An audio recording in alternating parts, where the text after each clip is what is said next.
Good evening, everyone. My name is Jonathan Landsman. I'm the board chair, and I'm going to call this meeting to order. The first item on the agenda is typically the Pledge of Allegiance. So let's rise and do the Pledge of Allegiance. I pledge allegiance to the flag of the United States of America and to the republic for which it stands, one nation, under God, indivisible, with liberty and justice for all.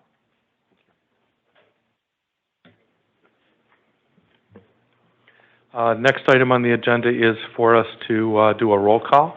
Victoria, if you would be so kind. Mrs. Bernard. Here. Mr. Cohen. Mr. Furman. Present. Dr. Hans. Present. Mr. Landsman. Present. Miss May.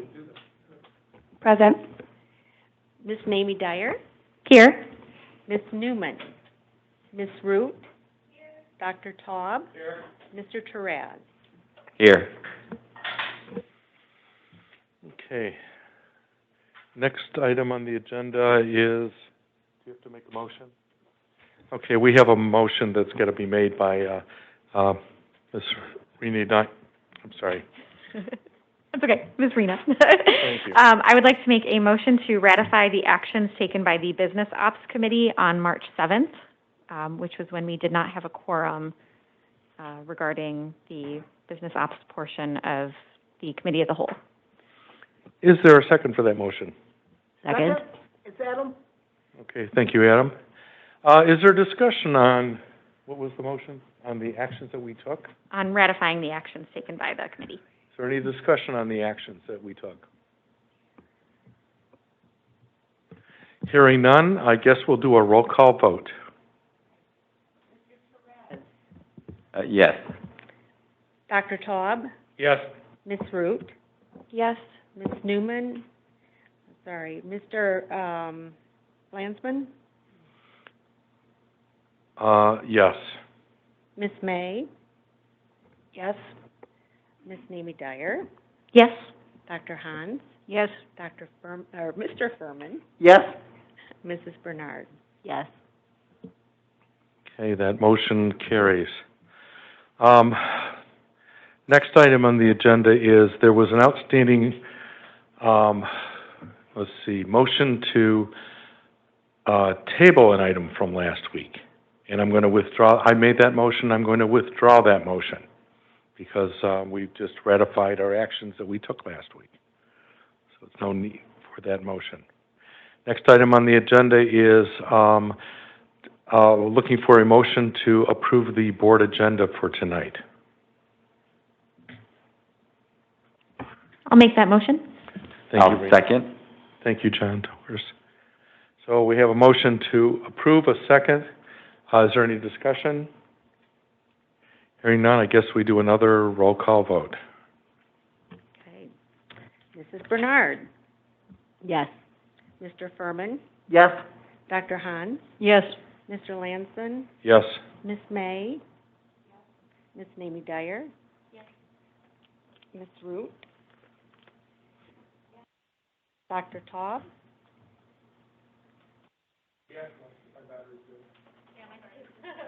Oh, mine isn't. Mr. Terraz. Yes. Okay, the motion carried. Before we move into public comment, I just want to take a moment and recognize two of our new board members. Yvette Woodruff is at that end, and Sarah May is at this end. So welcome to the board. So thank you very much. Now it's time for public comment, if there's anyone that's registered for public comment, or anyone in the public here. We do not have any public comment from the online forum or in the room, but I will post the online forum in the chat if we do have any public comment at the end of the second opportunity at the end of the meeting. All right, thank you. Is there anyone here in the building that wishes to make public comment? Seeing none, we'll move on to the next item on the agenda, which should be, oh boy, stories that inspire. There we go. Thank you. Stories that inspire. So, with Vicki Suter and Amit.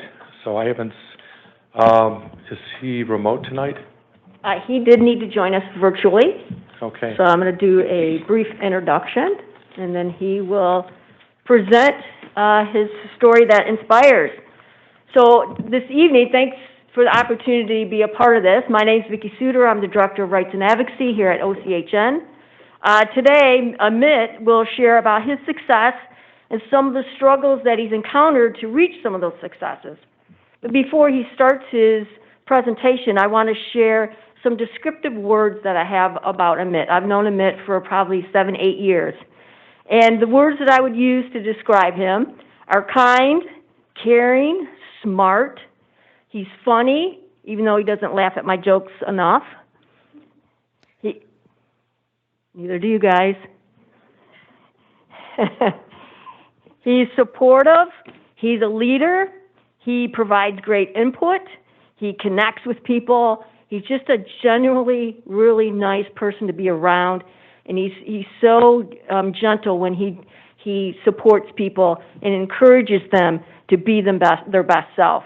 So with that, Amit, I'm going to turn it over to you, and you can tell us about yourself. All right. Well, thank you so much, Vicki. So, yeah. Good evening, OCHN board members, advocates, and guests. My name is Ahmed Agwal, and I have the honor and privilege of being part of the OCHN training team since 2015. The journey to get to this point has not been easy. I still face challenges, as do my friends, colleagues, and the individuals we serve with varying abilities. This also includes our families and others in our support circle that may encounter discrimination when supporting us, and their support is really vital to our success. So thank you to them for their support.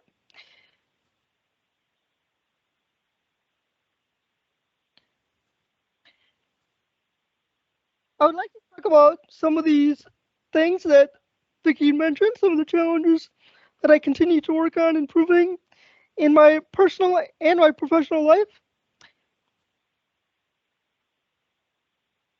To best outline some of these barriers, I must go back to 2012, where I had recently graduated from junior college and began looking for work. And unfortunately, I quickly realized that I was facing bias and fear from prospective employers. While this was difficult, I did learn a lot about myself and what I'm capable of.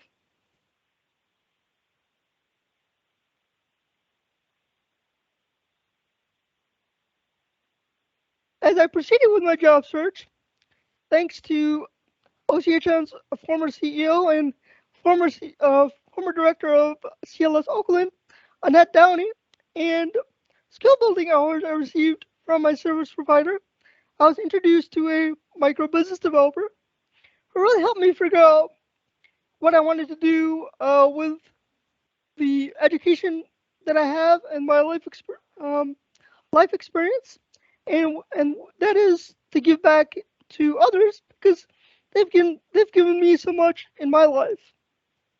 So I'm happy to report my work with the developer was a success.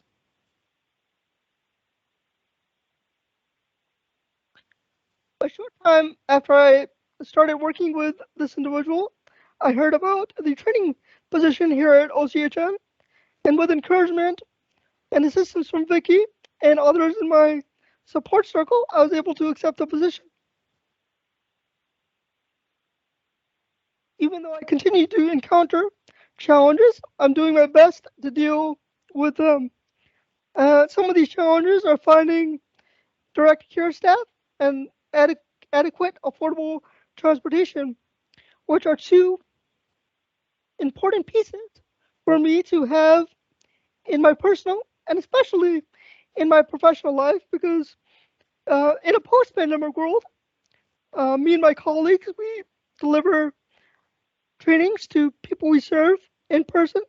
So having that direct care support and adequate transportation is really vital for me to perform my job duties successfully and and adequately. So those are really two really important pieces for me. But despite these barriers, because of the individuals that I have around me and those who continue to assist and motivate me, uh, and this also includes my my position here at OCHN, because I not only gain skills, I get motivated from my colleagues and people I work with. So you know doing this job has really helped me become more confident in my skills to to do trainings, and just confidence overall, to overcome any unexpected challenges or anything that may come up that's unexpected. So I'm better able to deal with those situations as well. And unfortunately, roadblocks do arise as a part of life, disability, or any other challenge that me or anybody else may face in their lives.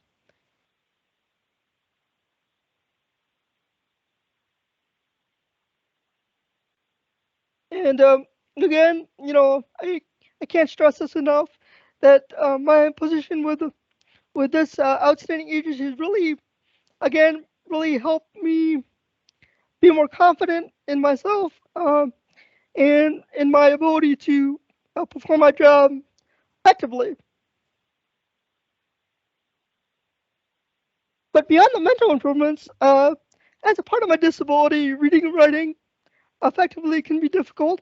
However, with the help of others and utilizing assistive technology, my ability to read and write has improved, um, because of this job. And my role as a trainer, I think, you know, has really helped that quite a bit. So in closing, while we all have hardships, which can include but are not limited to things like discrimination and stigma in our lives, remember, we all have so much. We all are important and have so much to give, whether you have a disability or not. So we all have hardships, which can include but are not limited to things like discrimination and stigma in our lives. Remember, we all have so much. We all are important and have so much to give, whether you have a disability or not. So please don't give up. And if you do have a bad day, it's okay. Take a few minutes and reflect. Don't let whatever you're experiencing bring you down for too long, because that will not help you face your challenges. It'll only limit you. And make sure to lean on those who support you, care about you, and just want to help. So thank you so much for your time, and thanks a lot. I'll take any questions. Thank you so much for sharing your story, Emmett. It's been a while since you and I were together on the RRAC, so Yes, it's been. good to see you. Other questions or comments from board members? Yes, Adam. Amit, I'd just like to say thank you very much for sharing your story. I know that you and I have done trainings before, and you continue to be eloquent and sharing your points, and giving your perspective to whomever you meet. So once again, thank you very much. Well, thank you, Adam, for the work that you do as well. Yes. I just want to thank you too for sharing your story. It's definitely an inspiration, and it's very exciting to hear where you're at and how things are going. So really, thank you so much. Well, thank you. Other board? Yes, go ahead, Vicki.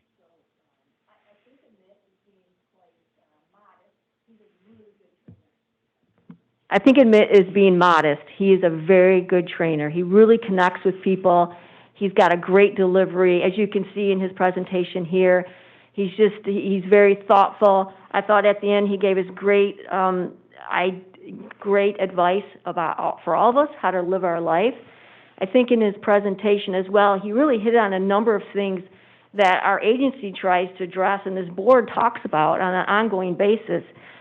Really the importance of a support circle. You know, all of us have a support circle in one way or another, and that's just so important. The issues related to direct care wage, direct care professionals, and transportation. Again, transportation. It's a struggle. And then he also talked about the importance of having a job and what that does for you and what the quality of life that provides for him and why it's so important that we support people and try to work or volunteer. And then he also mentioned that assistive technology and how that assists him in his life and making sure that we're aware that we're looking at assistive technology for individuals. All right, thank you. Amit, I just want to say one of the things I found interesting in what you were talking about is in your own efforts of getting in the training and the peer programs, you actually extended and improved your communication skills just from going through the training to work with others, and I thought that was sort of interesting. So the idea of continuous learning and that it never ends. Yep, that's been a big help in my life. So yeah, I do give a lot of credit to my I do give a lot of credit to my role here at the agency for that. Well, thank you for your service in doing that, and I certainly very much appreciate it and appreciate you. So thank you for sharing your story tonight. Thanks, Amit. Thanks. All right. Like always, my favorite part of the meeting is the stories that inspire hope, but just inspire. So thank you. The next item on the agenda is the board chair executive report. So this month our executive committee did meet on Wednesday, March 2nd at 4 p.m. In attendance were our vice chair, Ms. Bernard, our secretary, Mr. Furman, the chairs for the business ops committee, Ms. Namie Dyer, and Ms. Newman, who's out sick tonight, along with our executive director, Ms. Lazenby, and our chief legal officer, Ms. Ali. The March agendas for last week's committee of the whole, tonight's board meeting, and next week's Thursday the 27th, 5 p.m. study session were all set. Our chief legal officer provided an update to ongoing litigation and on related legal contract extensions that are on tonight's agenda. As part of other business and the executive director's report, we discussed the pending state Senate legislation for Senate Bill 597 and 598. And I apologize if I sound like a broken record, but I will bring it up every week until it's voted down. And that legislation is sponsored by Senator Shirkey to end OCHN and the current public solution. The legislation is to replace us with a privatized solution managed by one health care plan across the whole state. This transition will cost the state millions more dollars than they spend today, and it will result in significant disruption of critical services and supports to the persons and families we serve across Michigan and Oakland County. So again, I ask that all of you reach out to your state senators, encourage them to vote no on these two bills. I keep watching the Senate agenda, and it seems like there isn't enough support for him to pass it, because every day that it should come up, it's not on that agenda. So keep calling and keep working to make sure it doesn't come up, or that when it does, that it gets voted down. I've asked our executive director, Dana Lazenby, to look into providing compensation to the Substance Use Disorder Oversight Policy Board. This is the only board committee that is similar to the RRAC, the CAC, and our board committee meetings that does not currently provide per diem compensation to its committee members. So they're looking into that. Reminders to our board, remember to complete your mandatory training on Do-Si-Do onboardable. It's due by the end of this month, so we need to get that done. I don't know the consequences, but want to make sure that is completed, otherwise we are out of compliance. As a reminder, next week's board session study session is a review of the draft board bylaws and board policies. This is work of the ad hoc committee that's been going on for the past year and a half, chaired by Mr. Torres, to refresh our bylaws and policies to make them more relevant. I know a lot of work has gone and effort has gone into those on your parts. So to you and the whole board subcommittee that's worked on this, I appreciate you guys and thank you for putting it in, along with our chief legal officer and our chief compliance officer for their advice into the input. Let's see, what else? As of this writing, I'll repeat it what I said earlier. The two bills have not yet been voted on, so please advocate to vote no on it. My particular state senator is Jim Runstead, and his number is 517-373-1758, and I call him every couple of days. He does not call me back. I don't understand why, but I'm asking him to vote no. Now, thank yous. I want to take a moment and thank Hadass Bernard, our board vice chair. She's chosen to step down after a very active but challenging term. And I just want to say thank you, and OCHN thanks you for the effort and time and that you've spent in putting it in. I really appreciate it. So thank you so much. I hate to say this is your last meeting. I'm sure there will be other meetings that you'll come to, but thank you. And that concludes my board report. Any questions? Okay, then we move on to the next item on the agenda, which is the Business Ops Committee report. Rena? Yes, hello. Business Ops Committee did meet during the Committee of the Whole meeting on March 7th at 4:30. However, we did not have a quorum at the time, hence the motion earlier today to ratify the actions taken by the committee. So we were unable to review any of the proposed contracts for approval, which are on today's agenda. Beyond that, Ms. Eliason did provide her financial report for January, in which she indicated that the monthly trends were continuing to follow the same trend. Eligibles are continuing to be up, and the net position is in the positive. And Ms. Bunshu had presented updates to the website that we were able to look over and review and provide feedback for.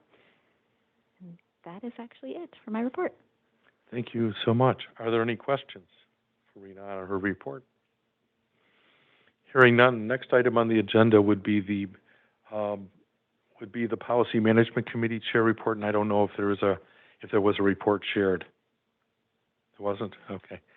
And Melchi is out ill tonight, so she's not able to make that report unless, and I would probably break the rules, but if she's online, I would let her do a report online if she wanted.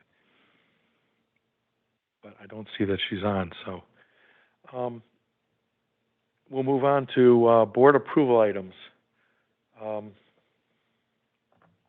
Okay, so we have 1, 2, 3, 4, 5, I believe 5 different things that require approval, but we'll start with the contracts. The first one is with Rossetti Schultz. I'm going to butcher the last name, and Bluchler.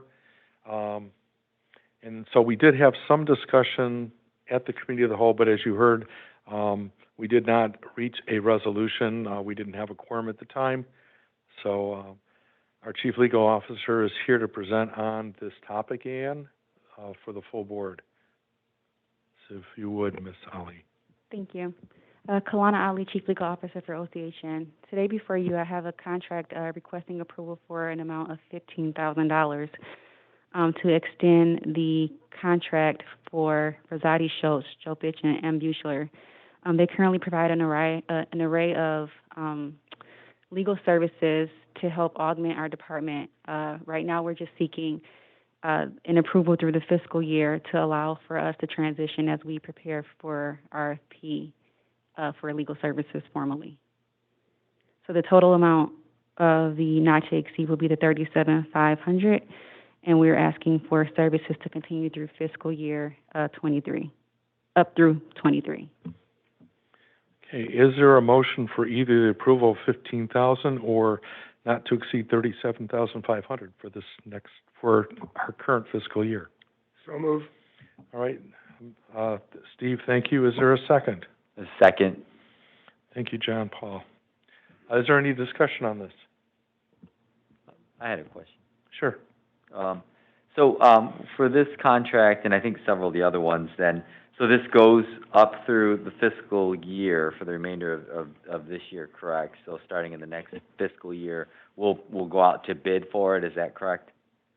So for this particular agreement, I'm seeking approval through 23. I don't suspect that it will last for the full fiscal year. We rarely utilize their services. However, in the event that I do need to utilize the services, I need to have it available in order to do so. So the expectation is for us to, at some point, bid in FY23. Okay, so the expectation would be in FY23 then, that we would go out and put it out for bid, okay. All right, thank you. Okay, and I misstated that then, because I quickly looked at it and I'm thinking 23 is this year. So it's for the next year and a half, this extension.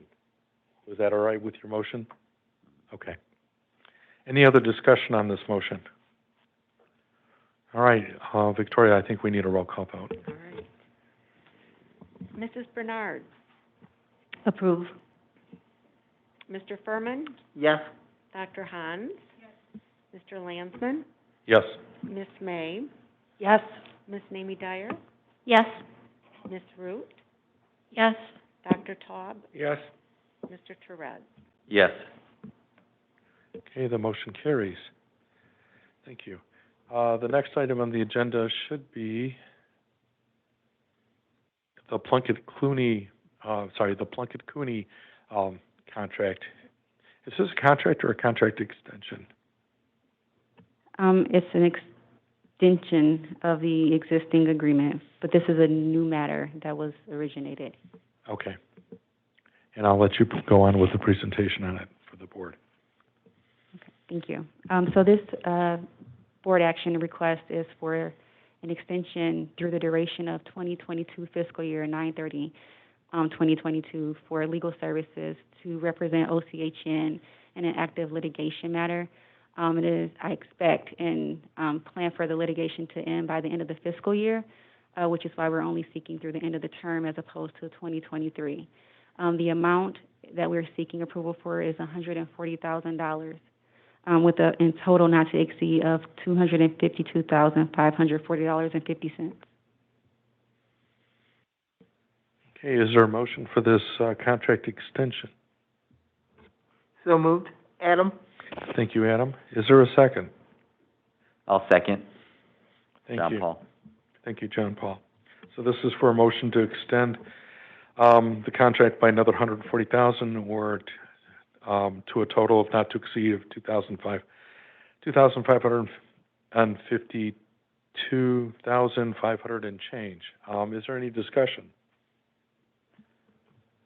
Yes, John Paul. I just, so we're currently in litigation, and Plunkett-Cooney is we're extending the contract because we're keeping them, they're helping with the litigation, correct? Correct. They're actively representing us, and so we expect for them to represent us through the end of this particular engagement. Okay. And if that engagement goes beyond, then would we ask for another extension? Would that make sense, or? Yes, we would, but it is my hope that we will not. Okay. Okay, thank you. Is there any other discussion on this motion? Okay, hearing none, I guess we'll do another roll call. Roll call. Mr. Therese? Yes. Dr. Taub? Yes. Miss Root? Yes. Miss Amy Dyer? Yes. Miss May? Yes. Mr. Landsman? Yes. Dr. Hahn? Yes. Mr. Furman? Yes. Miss Bernard? Yes. Sounds like the motion carried. Okay, the next item on the agenda is with a contract with Ryman Robeson with, hey Anya, how are you? With a presentation by our CFO, if you would please. Good afternoon, well, I guess evening at this point. So this contract is actually a new contract, but given the pre-existing contract that we had last year and the several years prior. Even though it's under 100,000, we're for transparency bringing it to the board.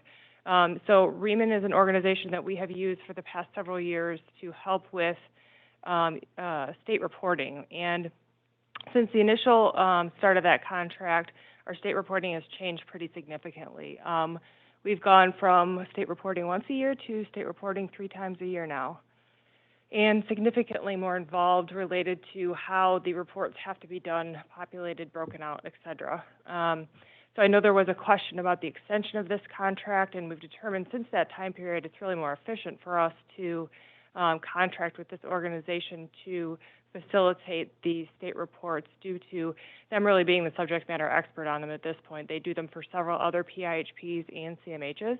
So from an efficiency perspective, it would be at least 1 FTE for us to do this in-house, which we could do, but it really just doesn't make sense when we do have access to a subject matter expert. So this new contract represents the current relationship, specifically related to these reports and the facilitation of these reports, and is right now through the end of March of 23, which is really kind of the end of the reporting period. We just finished state reports on February 28th.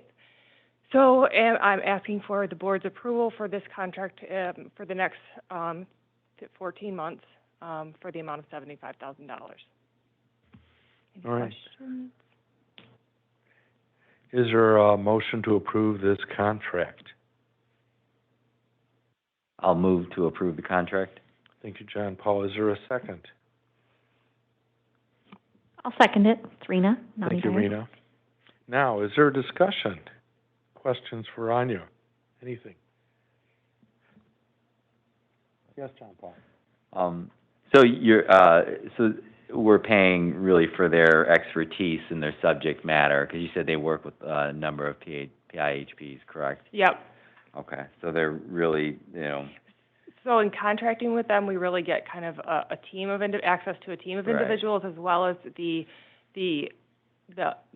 automation of the templates. So the templates end up being, it's about 8 different reports with anywhere from 1 to 12 tabs of 4,000 rows. So there's a lot of automation that they do because they do it for so many people that we then get access to be able to utilize their kind of automated process, and that they keep updated throughout the year and apprised of any of the changes throughout the year. Okay. Yeah, because you were saying that we actually would have the ability to do it in-house, but really the expertise and all of the extras that they provide, it makes sense to contract out with them. Yeah, from an efficiency perspective, it doesn't make sense for us to recreate the wheel here, because they do it for so many other people. Yeah, that's what I was thinking, is the efficiency aspect really is what underlies it. Okay, thank you. Yes, go ahead. So this is more about, why do you think the state went from 1 to 3 times a year, and were they aware that it would cost, agencies doing this? Do you have any thoughts about that? Yeah, so we talked about that when they went from 1 to 3, and it was between moving to 3 or moving to 4. And so the reality is what they're looking for in going to 3 of them is being more informed on the cost throughout the fiscal year. So if we wait and do state reporting at the end of the year, they don't really have a really good flavor of what things are costing until February 28th, which is well after the year is closed. So by moving to 3 times a year, they get basically the first 4 months, the second 4 months, and then the full year.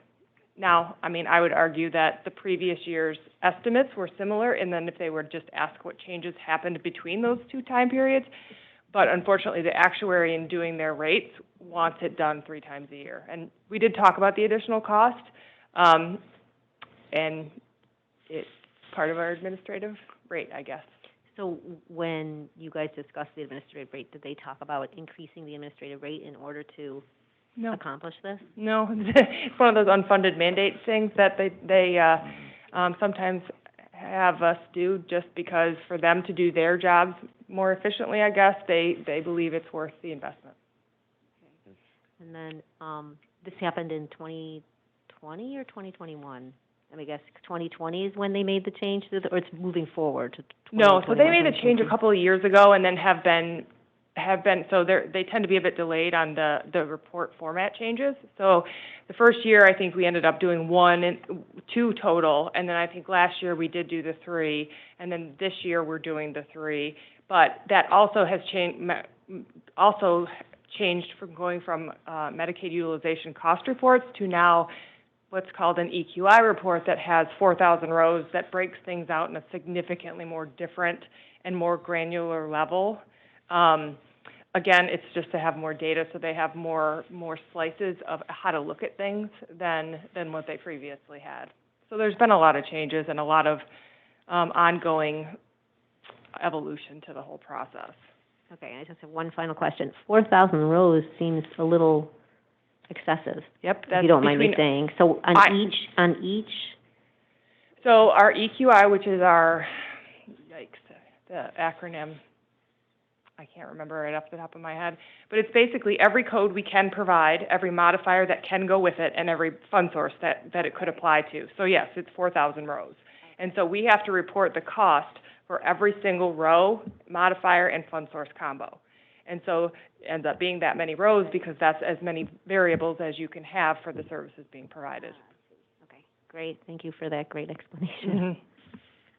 Mm-hmm. Other questions by other board members? Okay. So is this running as a standalone with just through Excel, or is this on PCE, or?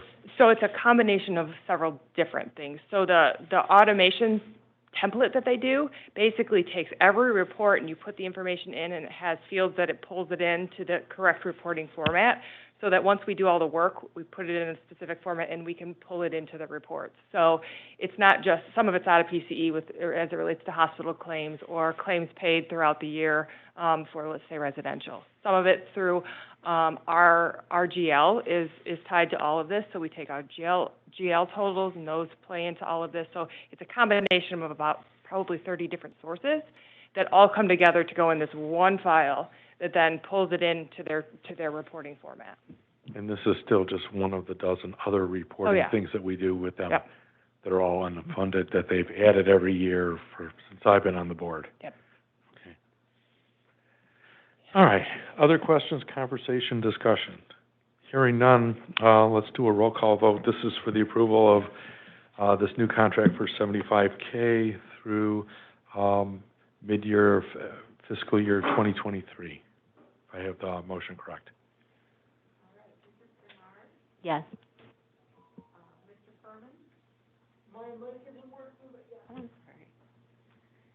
Dr. Hans? Yes. Mr. Landsman? Yes. Ms. May? Yes. Ms. Mamie Dyer? Yes. Ms. Root? Yes. Dr. Taub? Yes. Mr. Therese? Yes. Sounds like the motion carried. Good. Okay, next item on the agenda is Cornerstone and Saba Software with Edna White, our Director of HR, to present on this topic.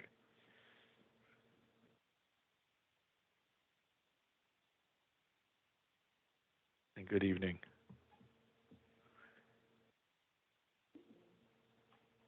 Let's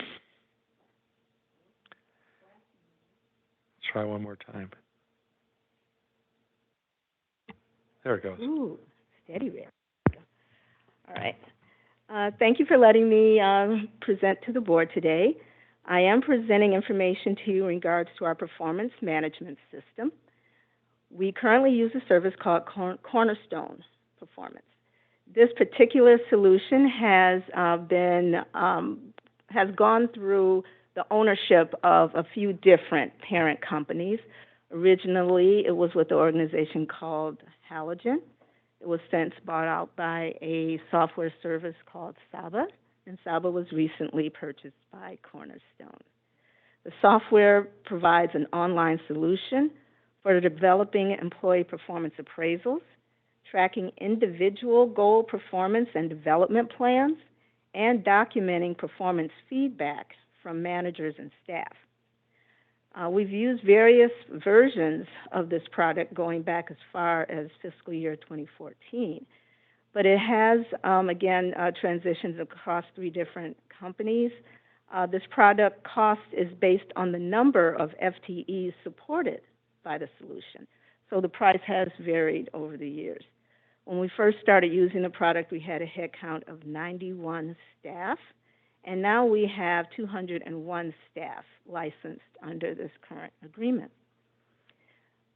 The price structure, has changed because in 2018, we added a new module to the product to address applicant tracking due to increased staffing, headcounts, and recruiting. So this new module to modernize our recruitment process has resulted in fee increases to the structure of the solution. So today, as we look at the price for the fiscal year, and we look back over the years, we now understand that this needs to come to board for approval due to the cumulative cost. We're seeking approval to implement this final agreement. We will be putting this on the schedule to rebid the service, and the cost for this fiscal year is expected to be $35,016. Okay, can we have a motion to approve this contract? This is a new contract, right, not an extension? It's an extension. Extension, okay, for $35K roughly, through February of '23. So moved. It's Adam. Thank you, Adam. Seconded. Thank you, Dennis. Any discussion on this? Okay, Dennis. Okay. So how many years have we been in contract with them? I know the name's changed a bunch. Yeah, fiscal year 14. Okay. And then is the executive staff included in this? In the All 201? except for the CEO. Okay. So here's answered my question. So would it be possible for the board to use it also if we wanted to for the CEO, like the chair, because we were. I'd love to have that as an item that we can discuss when If we it's have that. possible. But yeah, it's Yeah, I'm certainly not saying possible. we do or we don't, but it's a possibility. Oh yeah, it can. Okay. It's certainly customizable. Great, thank you. You're welcome. To follow on that line of questioning, if we added another employee, you said that's covering 201. If we made it cover 202, would the additional costs go up? There is a headcount cost. Usually it's a 25 employee chunk. So we're within that 25, even if we added a few more people to, Yeah. because I know we're in the process of trying to hire and expand. Okay. Are there other questions by board members? All right. Hearing none, we'll look for a motion to approve this contract extension for performance software for $35,000 and change, effective through February 2023. I'm sorry, we did the motion. I was looking for a recall. We're looking for a roll call. I did that twice tonight. Roll call. Thank you. Mr. Therese? Yes. Dr. Taub? Yes. Ms. Root? Yes. Ms. Mamie Dyer? Yes. Ms. May? Yes. Mr. Landsman? Yes. Dr. Hahn? Mr. Furman? Yes. Mrs. Bernard? Yes. Okay, the motion carries. Thank you, everyone, and wish you a good evening. Thank you. All right, thank you. And we do look forward to scheduling that meeting we've been trying to do for the last 8 months. Since was it your last vacation? I think so. All right, thank you. Next on the agenda are 2 open positions on our Policy Management Committee. So with the vacating of a number of spots, or at least right now, we have 2 openings on the Policy Management Committee, and we have 2 new board members.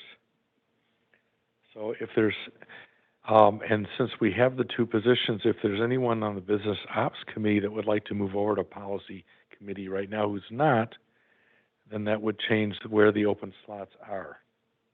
And I know normally we would hold off until October to do those. Is there anyone on Business Ops that wants to make a move? Hearing none, then it looks like we still have the 2 positions on the Policy Management Committee. And Sarah and Yvette, you have a choice of not being on a committee, but you have to be on a committee, or being on that committee because you have no choice.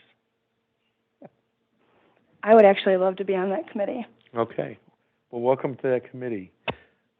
Same thing with you, Yvette. Welcome to that committee. Okay. Hadass? I'm just going to make a comment. So next month, there's going to also be an opening on the business ops. So, and also we'll have another new board member. So I'm just thinking about in the future, if one of them wanted to do business ops instead of policies, maybe that'll come up next month. Exactly, and I'll Okay. do the same thing that I did tonight. Break Okay. with tradition of waiting till October, because we have an opening, and ask if anyone wants to Just switch. do the Okay, shuffle. awesome. Thank you. So, but I can't do it now because you're still an active board member. So, which is really good, especially because you're part of the ad hoc committee, and that's next week. Okay. Next on the agenda, our consent agenda, which is board approvals for the board minutes from last month, as well as the meeting minutes for our RAC, Committee of the Whole, Citizens Advisory Committee. Normally there'll also be an SUD, but they only meet quarterly. They didn't have one last week. So I'm looking for a motion to approve the consent agenda and a second. Is there a motion to approve the consent agenda? I'll make that motion. Go ahead. It's Rena. All right, thank you, Rena. Is there a second? Adam? Adam? All right, thank you. No discussion on a consent agenda vote, so we just need a roll call. Mrs. Bernard? Yes. All right, Mr. Furman? Yes. Dr. Hahn? Mr. Landsman? Yes. Ms. May?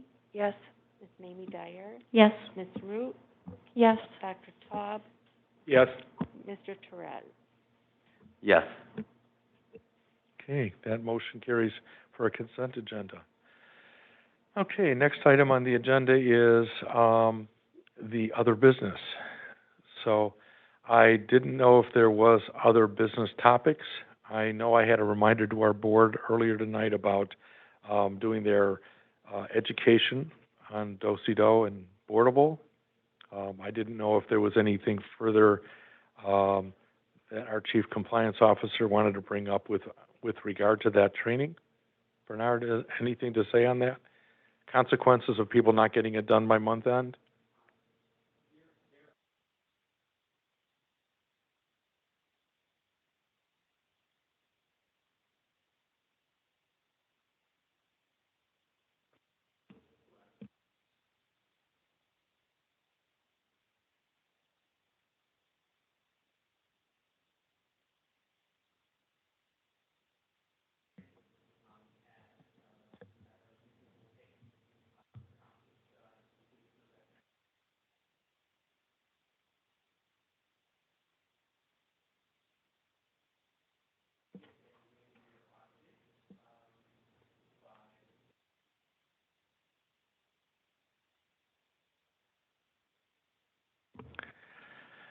So the message is, please complete that education by month end. With our two new board members, you have a little bit more leniency. You have at least a month to get it done, plus the regular orientation things. But I would ask you to do that just because having the knowledge is power, then comes along with the seasoning and mentoring, and that keeps our board at full strength and being able to perform at its best. Okay. Quick comment Yes, too. I thought maybe when we get a week out from the end of the month that we have somebody just kind of look and see who's finished or who hasn't. Just send a reminder to the board. I just put it in my calendar to make sure that I get it done. But I just know with these kinds of experiences that sometimes you got to stay on people to make sure. So just maybe like a reminder that week out to the whole board or something. Somebody could do that. But I definitely just put it in my calendar to make sure I get it done. Okay, thank you. And I think I have one class left to go. So I'm working very hard to getting it all done myself as well. Yes, sir. Steve. I've just got one more to go too, an hour and a half one, but we need to go into some of those do-si-do courses and clean them up, because I got one today that said, this is only going to be good if you're on an iPad or a laptop that's hooked up to a printer, and as soon as you get to the end, download your certificate and print it, or you're not gonna get credit for the course. Well, if there's a way to plug this into a printer, I don't know. So I said, well, I'm just gonna do it. So I did it, and I downloaded the certificate, and then I had no way to print it, so I just got out of there, and I still got credit for, Caitlin gave me credit for completing it. So some of those things you just have to take with a grain of salt that you're gonna see.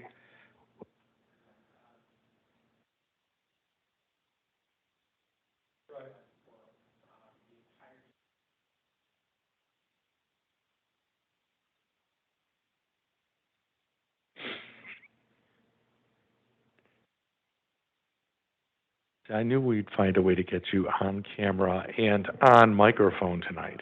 Okay.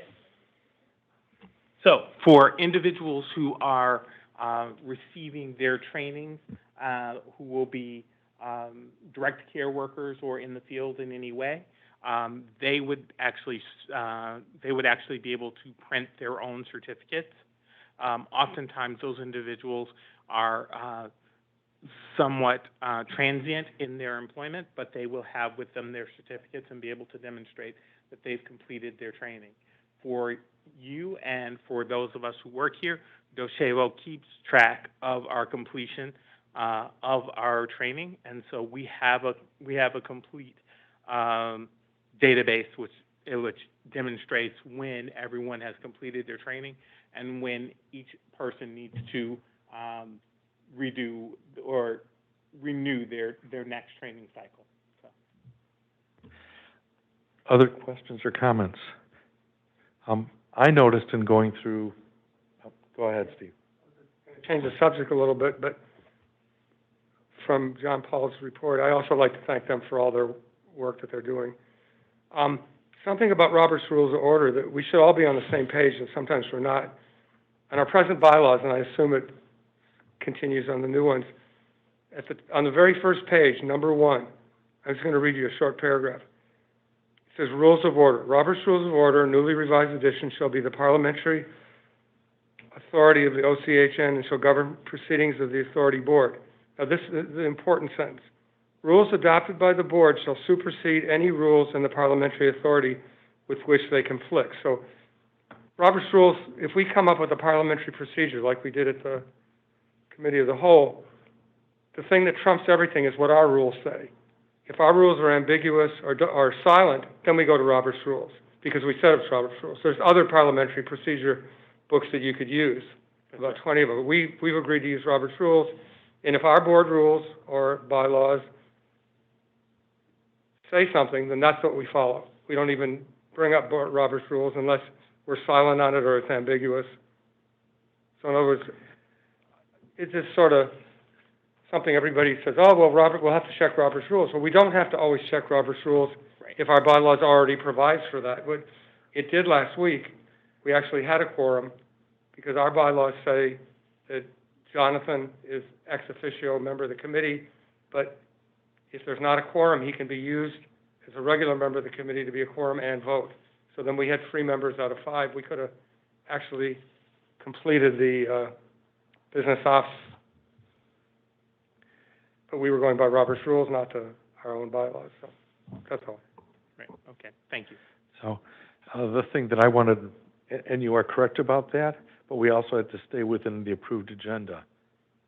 And we'd actually moved back over before John Paul got here, over to from business ops to policy. So we're already past it, and my motion, or my attempted motion, was to postpone that so we could carry on once he arrived. Right. All is well that ends well. Because at the end of the day, we are just trying to be transparent and provide, insight into the board and decision making.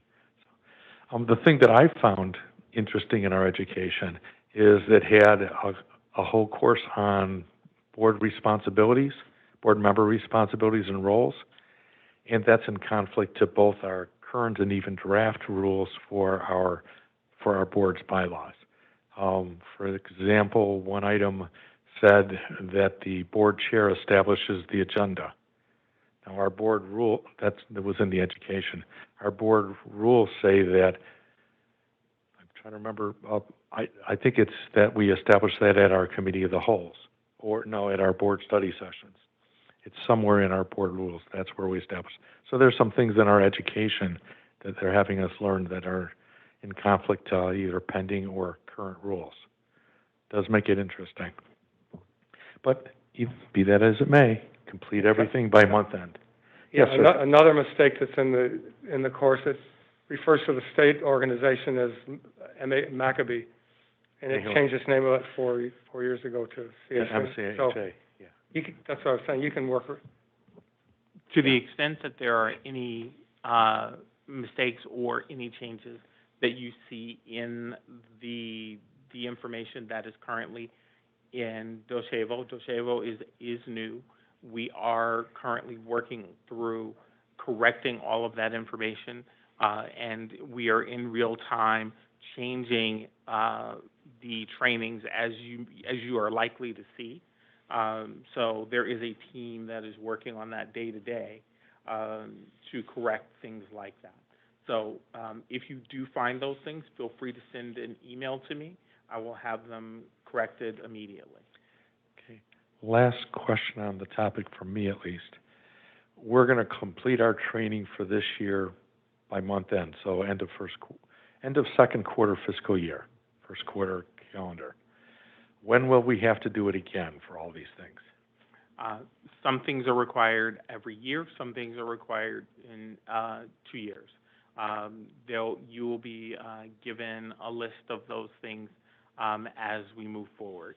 So the voluminous amount of training that you're taking now will not be required on a going forward basis. Okay. And Dosito knows which ones are just repeatables and versus one times? Yes. Okay. All right. Thank you. Sure. Okay. Moving on. Next we have board reports. Thank you, Bernard. Thank you. So for board reports, the first item on the agenda is Bylaws Committee. John Paul, if you'd like to report out. Thank you. We had a Bylaws Committee meeting on March 8th, and at that meeting we discussed, reviewed the board bylaws, specifically looking at reviewing the bylaws for any additional corrections or changes or tweaks to what we have put together to put forth before the full board. We have another meeting coming up on tomorrow, on 3/16, with regard to relooking at the specific policy section again. We've gone through it. As I stated before, things are very intricate, and language and verbiage and all of that is very important. So just going back and taking a relook at it as a full committee again, and then also continuing the discussion of the rollout format that we will bring forth before the study session at the end of the month before the full board, and preparing for all of that. Thank you. Questions for John Paul? Can I put a plug in that meeting for study session is next week, Thursday the 27th at 5 p.m. We will probably go the duration of the time as we walk through those rules. We are not going to plan on voting. We're hoping to just get through it with any minor changes that may come up. Jonathan? Yes, sir. It's the 24th, correct?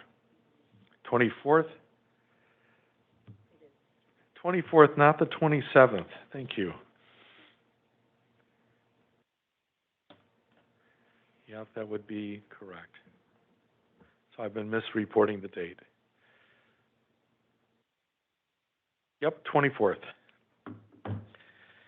Okay, next item on the agenda is the Recipient Rights Advisory Committee. Christina? Thank you. So I unfortunately was not present at the March 3rd meeting, and for that reason, I would refer you to review the official minutes once they're available. But I can tell you some highlights from the agenda. So the executive director, Dana, she gave an update to the committee. Christine presented on the needs assessment. There was a discussion about member reappointment and resignation. The committee also reviewed 2 out of the 3 goals for the year. They discussed topics for the rights webinars, and they reviewed substantiation by source of complaint data, and then they had a report on site visits. Our next meeting is scheduled for April 7th at 4 p.m. Thank you. Thank you. Any questions for Christina? Hearing none, we'll move over to the Citizens Advisory Committee. Rena, your report? Yes, so the Citizens Advisory Committee met on February 16th at 9:30 a.m. There were a couple of public comments that I believe are worth sharing. First was that there was a community fundraiser hosted by Lake Orion American Legion for displaced tenants of a boarding house that had lost everything in a recent fire, and $10,000 was raised. So that's just really great news to hear, given the circumstances. And then Michigan State University actually hosts an event called the Michigan Victory Games, which is an event for people with physical disabilities. And the individual who was providing the public comment has been involved in that for 27 years, and he provided his contact information for people who are interested in joining. So it's just a great event. Ms. Lazenby did provide her director's report, which we will be hearing, or we have a copy of today as well. Additional information that was given, sorry, just scrolling down through my notes.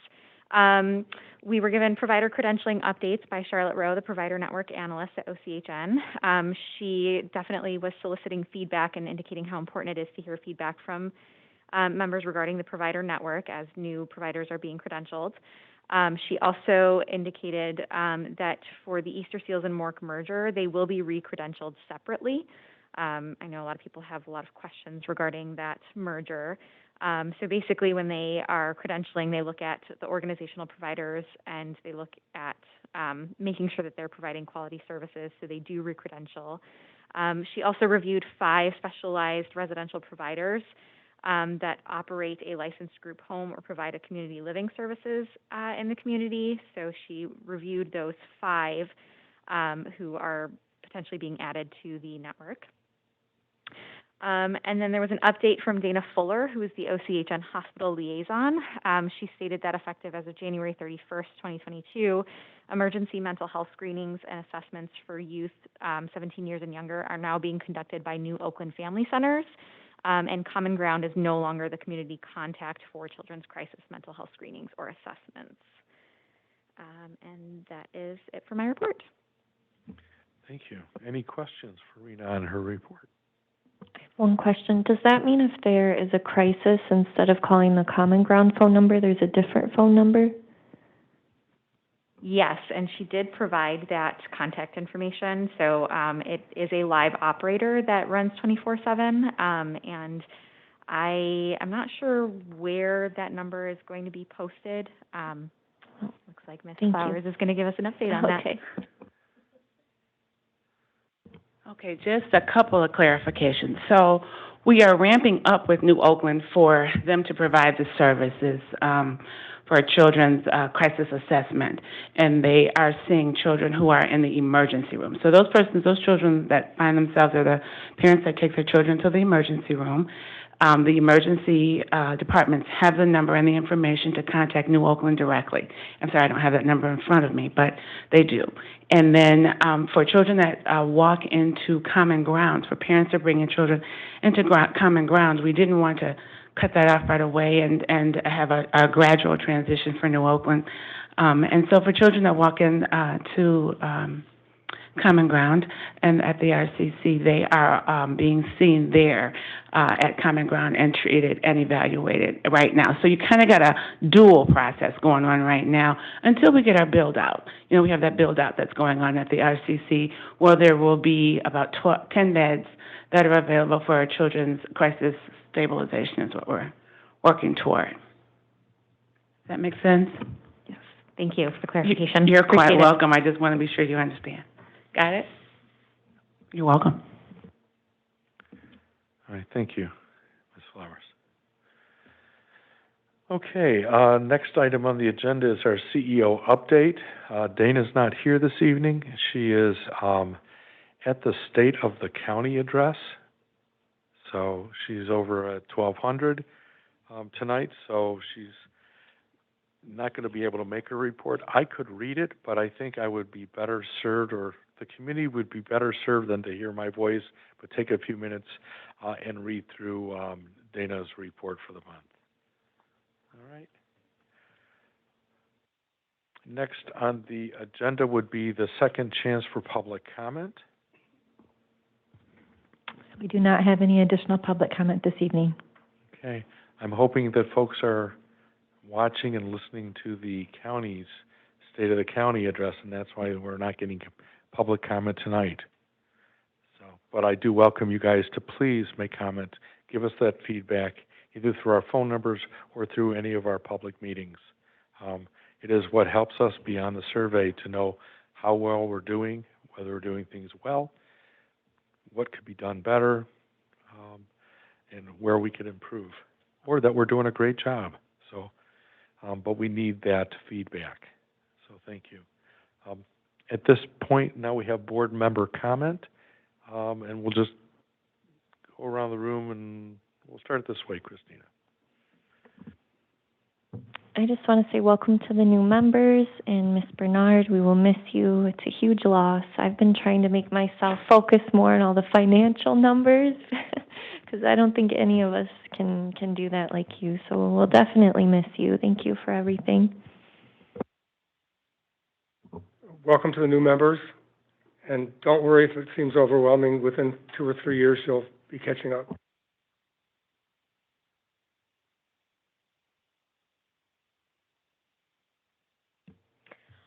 Thank you. I want to say, actually, I have two things to say. So first, I want to say it's been an honor working with everybody here, working with the staff, working with Dana. Really, really wonderful, and working with the board, and I'm going to miss all of you. And I just want to thank you for always listening to my questions and being so patient. So I guess that's really what I want to say. I have something else I want to kind of explore, but maybe we'll do that at the board study session. I have something maybe I'll just share with you later. But thank you. Thank you. Rena? Welcome to the new board members, and just like what everybody else is saying, Hadass, you'll be missed. I wish that we would have had more opportunities outside of the pandemic to work together, but wish you luck in the future. John Paul? Welcome to the new board members, and it's good to have you aboard, and I've had a chance to talk with both of you and read a little bit about your backgrounds, and knowing that you're going to bring a lot of value to our board and helping us make decisions and giving feedback and in your expertise. Hadass, it's sad to see you go. We came on together 3 years ago now, before the pandemic, and you know, your understanding of the financial numbers and the business part of all of this is just, you know, it's great that you bring that. You ask a lot of great questions. You're passionate about all of it. You know, I'm sad to see you go. You've been a huge asset to our Bylaws Committee, adding all of your input, and I love the fact that you take it right to the end. You know, you're still participating in all the board meetings, and you're right all the way until the very end. You know, it just shows, I think, the seriousness that you took this role on with, that you're truly in it to make a difference and to help. So I just really appreciate that. So we hope to see you on some committee, or, you know, perhaps recipients' rights or something. I think you'd be a great advocate for that as a, you know, appointed member from the community, and maybe one day back on the board when things are a little, you know, fit your time. But again, thank you for being here. And then encouraging everybody to get out and watch the State of the County. It started at 7, so it's just starting now, so you can probably catch most of it after. And I look forward to seeing everybody tomorrow night on the bylaws. Thank you. Thank you. Bajaya? Yeah, I would like to welcome Ms. May and Ms. Woodruff on the board. Looking forward to working with you.